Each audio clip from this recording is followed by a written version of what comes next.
didasarkan kepada agama. Ini kata Rasul. Kalau sudah menyimpang, ibu sangat konsen dengan agama, bapak kepingin yang penting itu bagaimana cepat mendapatkan tujuan, walaupun sedikit-sedikit geserkan dari agama, sudah tidak kompak. Nah, itu mulai keluarga itu tidak menjadi bahagia lagi. Sebagai tanda indikator yang dijadikan, yang harus terus, dan ini adalah aspek-aspek akhlak yang paling menentukan, yaitu mereka selalu untuk adanya saling menghormati dalam kehidupan keluarga, antara yang kaya dengan yang miskin, antara yang besar dengan yang kecil, antara yang tua dengan yang muda, antara yang lebih ilmu dengan yang kurang ilmu. Kalau guru kita sedang berjalan kaki menuju mana ke sana, kita dengan sepeda ke belakang. Ini rakyat ini tidak akan berani untuk melewati gurunya, bahkan tidak mau bersama gurunya. Dia akan turun dengan sepedanya menuju dari sana. Pelan-pelan. Begitu gurunya masuk, akan bertemu jalan nanti, baru belok dia, baru naik sepedanya. Atau gurunya masuk ke tempat kemana dia mau dengan jalan kaki, baru naik lagi sepeda lewat. Begitu. Dan itu sebenarnya bukan takut sama guru, tapi karena rasa hormat, rasa dengan janji Allah. Satu itu dia orang yang tewas syahid dalam perang Salib. Yang satu lagi dia itu adalah orang alim yang mengajar di sana kemari. Yang satu adalah orang yang mendapat haji mabrur, laisa jazaa illa jannah. Tiga-tiga berdakwah ingin masuk surga.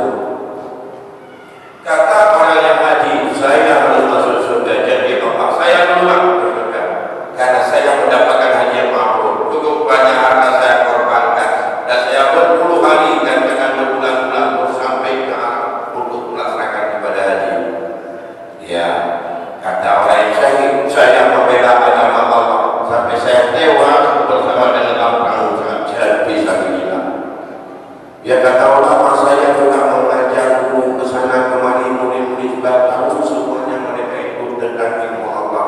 Datang malaikat akhirnya mendengarkan siapa yang patah duluan. Tanya sama orang yang pergi haji, Pak, Bapak kok sih berani untuk keluarkan duit banyak-banyak pergi haji, dan juga itu sampai korbankan waktu sekian lama mau ke haji, kok mau begitu saja?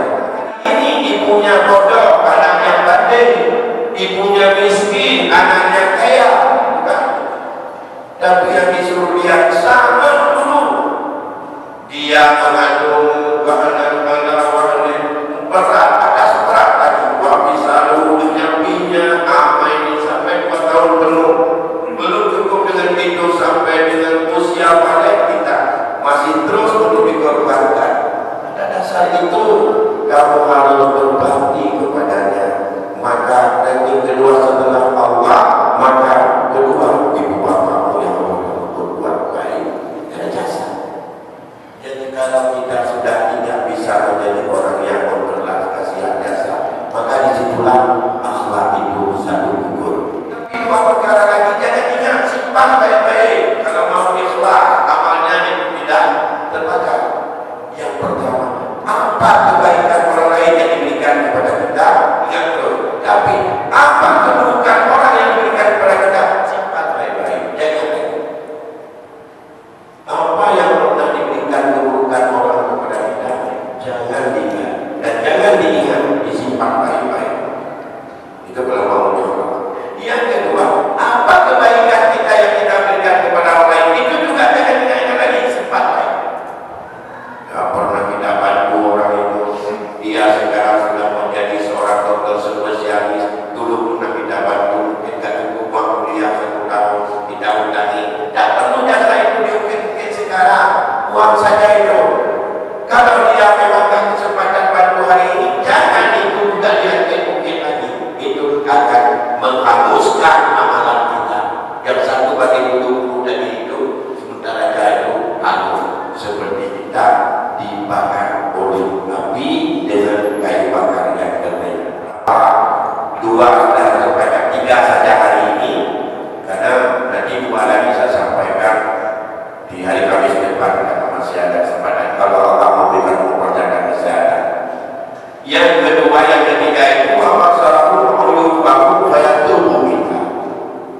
Salah satu indikator data komunitas masyarakat itu baik, mereka saling melihat kepada keaiban dirinya. Setelah tahu kekurangan diri, saya tumbuh minat, dia mau bertobat daripada aibnya itu. Ini satu perbuatan yang cukup berat. Melihat aib sendiri, melihat kekurangan sendiri bukan pekerjaan mudah, tapi pun yang menyenangkan biasanya kita mengintip aib orang. Siapa saja yang dulu itu semua nggak beres, simpulan ini nggak beres, simpulan itu nggak beres, simpulan itu mantap, simpulan kalau menilai cukup pandai, begitu mau lihat saya beres atau tidak, itu apa? Itu kalau mau beres, pada itu lebih baik kadang-kadang lebih baik kerja makan. Yang menyodor bulan itu, yang kunci ini, yang itu pada titiknya juga pada begini itu, yang ada begini, atau begini, menanti di rumah, yang nak di rumah, kita yang betul-betul di rumah yang ada betul-betul, ini yang betul-betul, dan pacaran mana mereka? Kita ada nyekapin khairat masalahu bi'uyubi nafsi. Ketahui oleh kita semuanya bahwa Allah Subhanahu wa ta'ala apabila Allah menginginkan untuk memberi kebaikan kepada seseorang itu, basarahu bi'uyubin nafsi, mereka mampu melihat aibnya sendiri, mampu melihat kekurangannya sendiri. Faman kana basiratuhu nafizatan la tufa alaihi ujubah, siapa yang telah mampu menembus melihat aibnya, maka tidak ada yang tersembunyi aibnya pada dirinya. Terus kalau sudah tahu tentang keburukan dan kekurangannya, maka barulah bisa dia untuk mengobatinya. Yang kekurangan sama kita apa? Maka kalau sudah tahu ini kekurangan kita, maka barulah mungkin dia akan mau untuk mengobatinya. Kalau kita tidak tahu aib kita, bagaimana kita obati? Daripada manusia, mereka jahil dengan aib dirinya. Ya akun azab yang aib akhi, tapi yang lebih banyak mampu melihat aib saudaranya. Tidak pernah melihat yang di depan matanya cukup besar, tapi yang tidak ada di depan mata orang lain. Faman ada ayam lima uyuban nafsi falukan waktu turun. Siapa yang mau untuk mengetahui aib diri, maka bagi kita bisa menempuh dengan tempat jalan untuk tahu aib. Mari kita jalani untuk melihat aib masing-masing, untuk dalam memperbaiki rumah tangga, atau dalam memperbaiki masyarakat, atau memperbaiki dalam kedudukan manapun, dalam pemerintahan, dalam organisasi, dalam urus apapun. Ayo kita melihat aib dengan metode yang dipegang di Muhammad tadi. Pengurus masjid Jami, kalau ingin mau lihat aib masing-masing, ayo berjalan dengan cepat metode. Jangan berhenti bahwa blok yang paling beres, ulangi dengan beres. Ini bahaya. Aku